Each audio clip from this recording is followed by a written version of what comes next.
Special Olympics, and the impact this great organization makes. I'm here to talk to you today about the Special Olympics and what impact this organization has on people worldwide. I'm part of another branch of the Special Olympics that is called ALPS, which stands for Athlete Leadership Program. And in order to get my degree, being a global messenger at ALPS University, I have to give 5 presentations.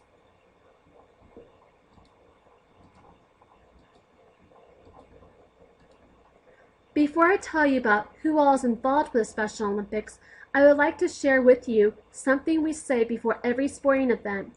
It is a significant oath that we all try to live by, not only during the sports events we are participating in that day, but it's also an oath we try to live by in our day-to-day lives. Let me win, but if I cannot win, let me be brave in the attempt. Now, to help me explain who all is involved with the Special Olympics, I consulted specialolympics.org. The following people help us to make this a great organization. Without them all, we probably would not be that successful.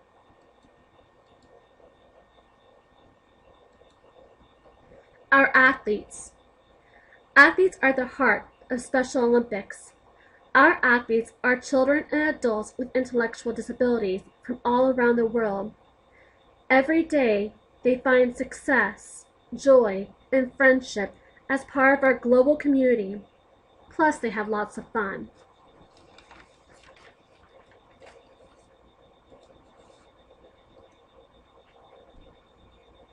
Our volunteers. Volunteers believe that sports have the power to create joy and unity in society. They know this because they've seen it happen again and again. They are coaches and trainers, officials, event organizers, fundraisers, and managers. They are also unified partners, playing alongside athletes with intellectual disabilities, or fans cheering on the stands.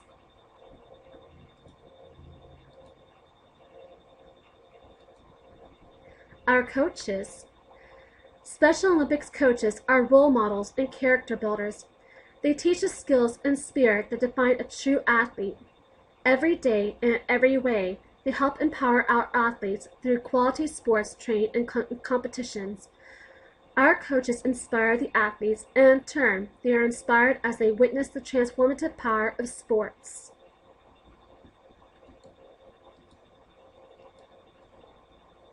Our families.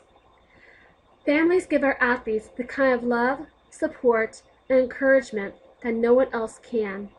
Special Olympics is a support network that brings families together in a caring, positive way.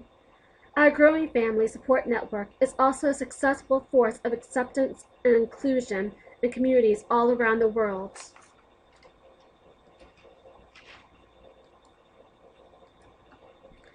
Our founder, Eunice Shriver. Eunice Shriver was a pioneer in the global struggle for rights and acceptance for people with intellectual disabilities.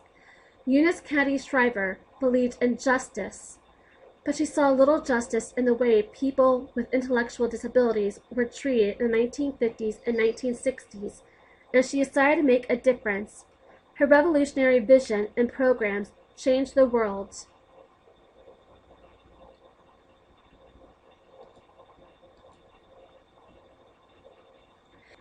Now, you all are probably wondering what the Athlete Leadership Program is and what it consists of. But first, let me ask you all a question. When you hear of the Special Olympics, what is the first thing that comes to mind? You may hear a lot of people call Special Olympians words like mongoloid, slow, stupid, dumb, and the worst word of all, retard.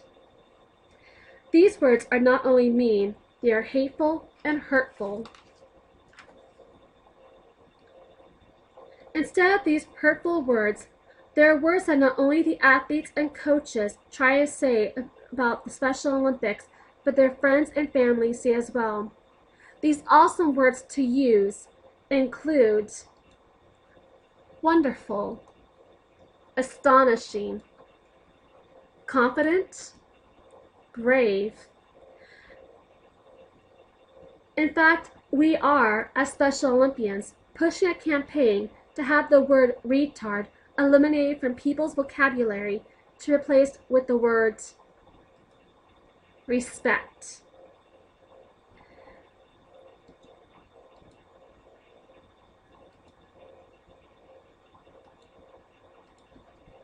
As you can see, the Special Olympics is so much more than just a sports program for people with intellectual disabilities now. It consists of athletes being representatives of the Special Olympics, spokespeople themselves that can train to be so much more. It can all start with the Athlete Leadership Program, which can allow athletes to become several things that they thought they'd never be able to do.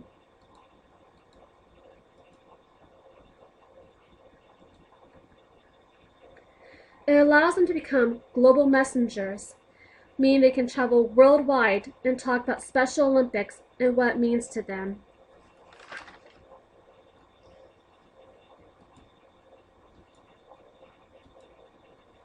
But not only can they become global messengers, they can also become coaches and officials themselves. They can serve on the board of directors and lend a voice to other athletes from their areas.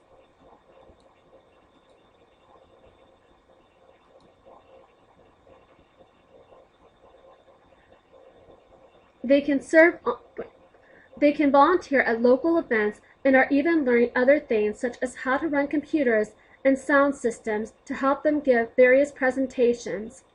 It also allows them to learn how to raise funds, something that coaches and volunteers have done themselves for many years.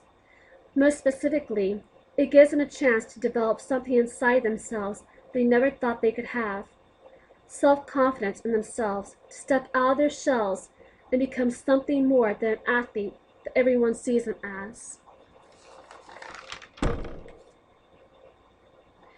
The Athlete Leadership Program is just one of the many programs that is part of the Special Olympics. We have other programs that help the athletes to raise funds.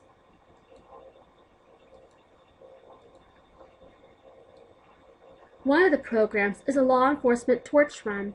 It is celebrating its 30th year, having started in 1981 in Wichita, Kansas, helping the Special Olympics. It allows the athletes, coaches, volunteers, and family members to be involved with the law enforcement officers in order to raise money for various Special Olympics programs worldwide. At the 2011 World Summer Games, 145 members, which include 10 athletes and 101 law enforcement officers, ran the final leg through Greece and parts of Turkey and Cyprus in order to help raise $42 million.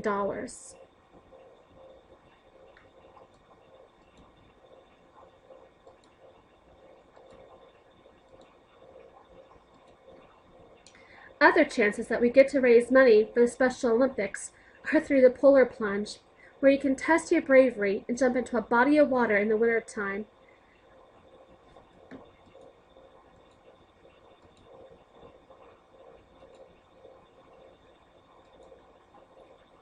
But if plunging into ice-cold water isn't your thing, and you still want to test your bravery while raising money for this great cause, we have a semi-new fundraiser that has only been around for a couple of years called Over the Edge. If you like rappelling and tall buildings, that's a great challenge opportunity to help raise some money for the Special Olympics.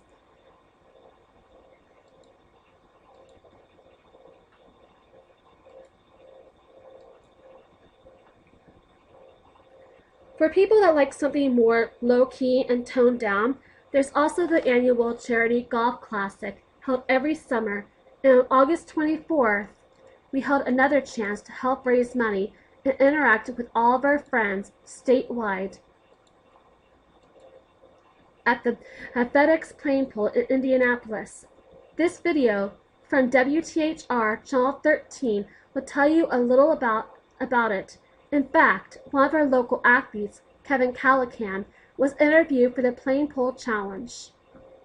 And it is going to be a hot one today, like Nicole said, but that won't stop some good-hearted people from pulling a plane. Yes, pulling a plane. And we are joined live at the Old Airport Terminal by Kevin Callahan, a Special Olympian, taking part in today's event. Hi, Kevin, how are you? I'm doing awesome, thank you. How are you doing? I'm wonderful. I want to hear about this. So you guys are pulling a plane on the tarmac today, and it's all for a great cause. Tell everybody what this is all about. We got a bunch of teams pulling for a good cause called Special Olympics, non-profit organization, year-round sports, and FedEx is a good sponsor of us, it looks like, and these people, a team of people, get to pull an airplane as far as they can for a couple seconds. Kevin, how hard is it? We're watching people right now pull. I mean, do you have to use all of the strength in your body? My body feels pretty good. You're up for the challenge? Do I have the time? I said, are you up for the challenge, Kevin? Are you excited to pull that plane? Yes, I pulled it earlier. Oh, you already did it, and you're feeling good? I feel good. Good. So, Kevin, anybody can come out there today and enjoy themselves and support Special Olympics. Is that right? Anybody can come out today and have a good time. Wonderful. Well, we're excited. We're letting people know about it today, and we appreciate you joining us right here on Weekend Sunrise. Thank you. It's a beautiful day for sunrise, that's for sure. Yeah, it is. All right. We'll see you soon. Thanks, Kevin. Even if you don't take part in any of these great fundraisers yourselves, you can always sponsor an athlete and help them with raising these funds. And the county that raises the most money can sometimes win their own challenge against their coaches or other volunteers. But we are not all about raising money for this great organization. We have various sports around the world, such as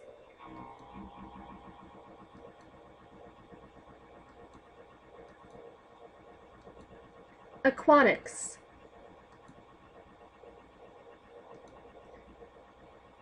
basketball, bowling,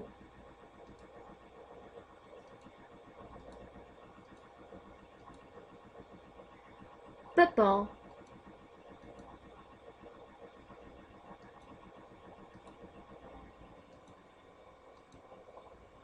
softball, soccer, golf, gymnastics,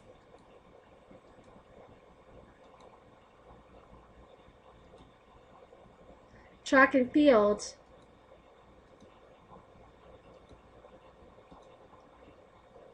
equestrian,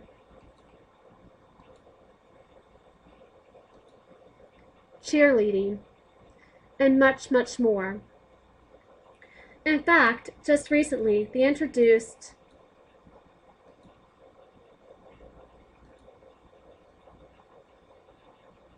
ballroom dancing to the Special Olympics a couple of years ago. So now you all know what exciting things that Special Olympics can do to raise money for various sports worldwide. But how did I become part of this great organization? Well, to give you all a brief story of how I met our county coordinator, I was in middle school, where I was not the greatest student. Heck, that's an understatement in itself. The truth was, I was lousy at making a grade. The teachers knew I had a learning disability throughout elementary school, but the reason they gave my father for continuing to pass me on to the next grade, even with my horrendous grades, was because I was taller than the other kids. Finally, in 6th grade, I was held back once again the next year when one of the counselors noticed that I had a learning disability and had me tested. Sure enough, I was diagnosed with attention deficit disorder and depression. Immediately, I was placed in emotionally handicapped classes. It was safe to say that by that time, I was one angry kid. My only escape at the time, when I felt the need to get away from the boys in my class, I was the only girl for the next year among 6 boys, was when the teacher took me down to the gym to shoot some baskets and have a talk. When he told me about the Special Olympics after watching me shoot some baskets, I began wondering more and more about it. I joined the basketball team, and when the season was ending, I was told about track and field starting up next. Since then, I have participated not only in basketball and track and field, but also in bowling and swimming as well. In fact, swimming is my favorite sport. My story is but one of the many stories out there that are shared among athletes around the world. Athletes have found it hard in the past to share their stories because they weren't sure if anyone would want to listen to them. But thanks to coaches, volunteers, family, and friends, they have found the courage to not only speak about what the Special Olympics is all about, but also about the self-confidence to explain what the Special Olympics has done for them. This short video is yet another way to tell you another girl telling her story about how Special Olympics inspired her. I used to never really talk. Ever. I was scared and shy. It was hard to look at people's faces. I was afraid if I said something wrong, everyone would laugh at me. But then I started to play golf with Special Olympics. I made friends and won lots of gold medals. But I learned more than just playing golf. Special Olympics helped me to find my voice.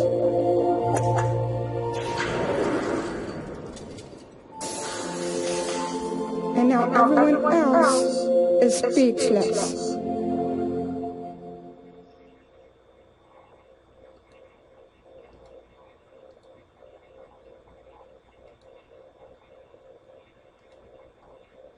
Who would have known that when Eunice Shriver invited people with intellectual disabilities to Camp Shriver in her backyard in 1962 would have grown to be something so huge? Even though she is gone now, I would still like to thank this wonderful woman for all that she has done for all of us.